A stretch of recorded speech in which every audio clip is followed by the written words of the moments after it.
Derrière ces grilles, c'est ici que se joue le destin de la France. Mais ce lieu de pouvoir n'a pas toujours en été un. Au XVIIIe siècle, Henri-Louis de la Tour d'Auvergne, comte d'Évreux, fait bâtir un somptueux hôtel particulier sur un terrain marécageux, qu'on appelle dès lors l'hôtel d'Évreux. Après lui, les propriétaires se succèdent au fil des ans. L'hôtel particulier a vu se succéder, entre autres, Madame de Pompadour, qui le rachète à la suite de la mort du comte. Défilent ensuite un riche banquier bordelais, la duchesse de Bourbon, le beau-frère de Napoléon Ier. Joachim Murat y emménage avec sa femme jusqu'en 1808, où il rend l'ensemble de leurs possessions en France à l'empereur Napoléon Ier, suite à l'obtention du titre du roi et reine de Naples.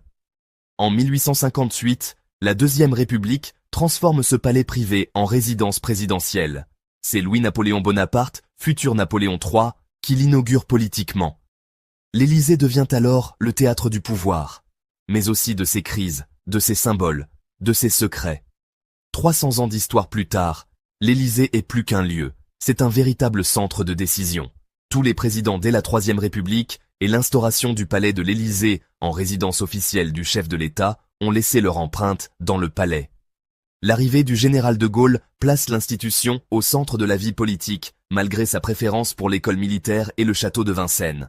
Bon nombre de présidents passés entre ces murs y apportent des modifications. Qu'il s'agisse du PC nucléaire souterrain aménagé par Valéry Giscard d'Estaing ou des porte-fenêtres qui font entrer la lumière en salle des fêtes sous François Mitterrand, le palais de l'Élysée s'est ainsi mué à maintes reprises à travers les divers souhaits de ses hôtes et des besoins d'amélioration en fonction de l'époque traversée. Ce palais n'a pas été bâti initialement pour gouverner, mais plutôt comme un lieu de résidence et de fête. Mais il a fini par incarner la République.